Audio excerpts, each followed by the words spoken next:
Assalamualaikum warahmatullahi wabarakatuh. Pada kesempatan kali ini kita coba share sedikit tentang bagaimana seharusnya kita menghadapi rilis berita berdampak tinggi seperti non-farm payroll NFP yang tadi baru saja ya, sekitar jam 19.30. Jadi ada dua. Ini kita bahas dua keadaan ya. Kalau keadaan yang pertama, kita memang sudah punya posisi dari pagi yang belum close, kan begitu. Jadi ya kita harus realistis, kita harus berdasarkan data gitu. Jadi yang kita butuhkan pada saat sebelum rilis news itu, kita harus punya data. Ini data ini bisa dilihat di forexfactory.com atau di aplikasi broker, biasanya sudah tersedia juga ya, di Exness juga lengkap itu.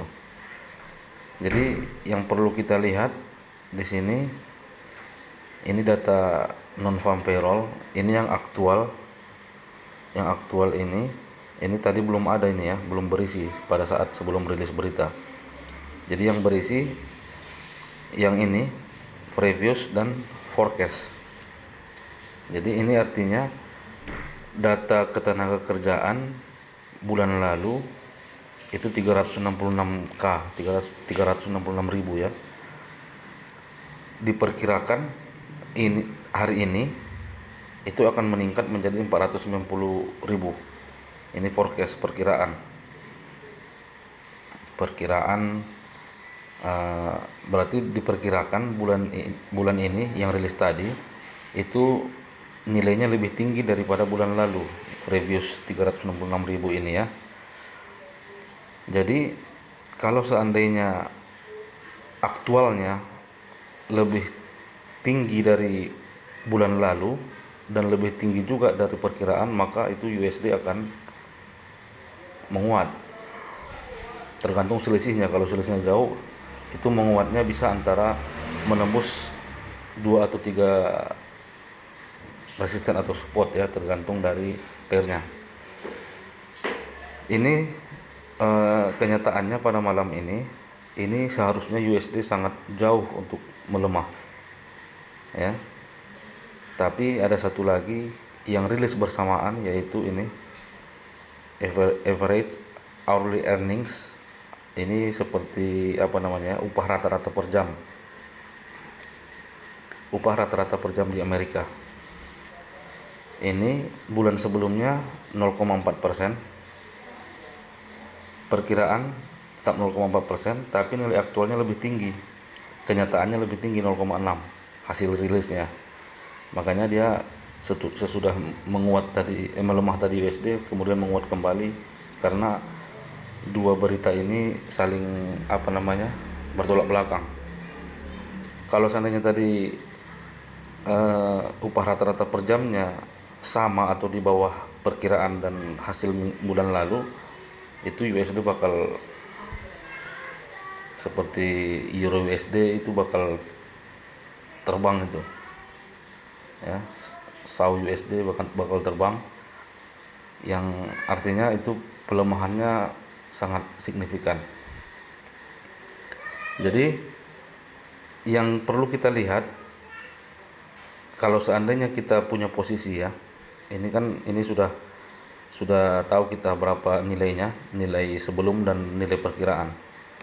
Itu bersabar 1 menit saja, di MT4 itu sudah ada hasilnya 1 menit ya. Kita cek di berita, ini dia jam 15.31 waktu MT4. 15.31 berarti kalau di sini 19.31, 1 menit setelah rilis berita di MT4 sudah ada. Ini nilainya 194 ribu, berarti jauh di bawah ekspektasi, dan di bawah hasil bulan lalu. Artinya jika seperti ini, itulah alasan kenapa tadi posisi buy di out USD itu masih saya hold, karena hasilnya menunjukkan USD harus melemah. kemudian terbukti ini langsung naik hampir menyentuh take profit ya, tapi ternyata dia turun balik karena itu tadi pengaruh upah rata-rata per jamnya meningkat. Nah, jadi kalau kondisi seperti ini kita balik lagi ke teknikal ya. Jadi ini karena rilis newsnya dia berseberangan, tidak saling mendukung, maka kembali ke teknikal. Alasan teknikalnya ya jelas, ini H1 kan baru saja CSAK, ini baru candle re-entry-nya baru yang ini yang turun, jadi dia masih re-entry.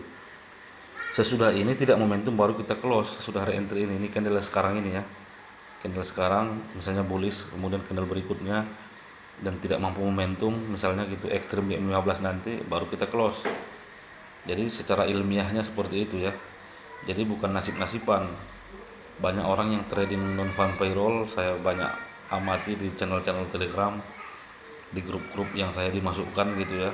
Saya lihat di situ ada yang pasang buy stop sell stop gitu, masang jebakan. Nah, itu namanya nasib-nasiban. Nanti kita jatuhnya sama seperti main judi kan gitu.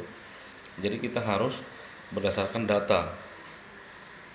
Kalau seandainya tadi rilis news USD-nya dia akan menguat, artinya jauh di atas ekspektasi nilai non farm payroll-nya, ya saya sudah pasti close ini posisi.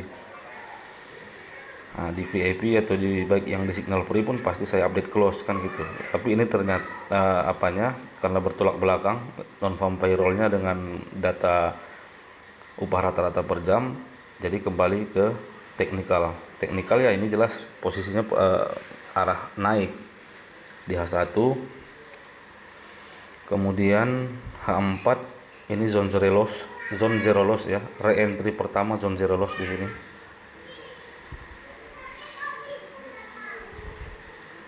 Nah, di sini ada ekstrim.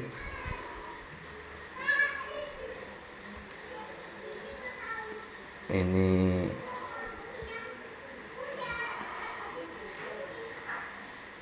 CSAK. Ya, jadi saat ini re-entry zone zero loss ya. Ini ekstrim ini memvalidkan ini dia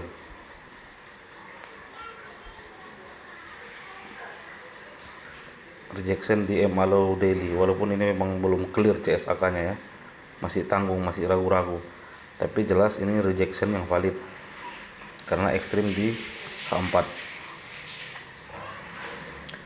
begitu ya. Jadi kira-kira begitu penjelasan tentang kondisi dan posisi out USD yang masih hold karena dari berbagai pertimbangan ya, pertimbangan fundamental juga. Sebenarnya ini seharusnya USD sudah harus saatnya untuk melemah dari hasil non farm payroll tadi, dan secara teknikal tetap hold karena H4 nya ini setup lengkap dan zone zero loss. Kemudian H1 juga baru saja re-entry CSAK ya, full setup H1.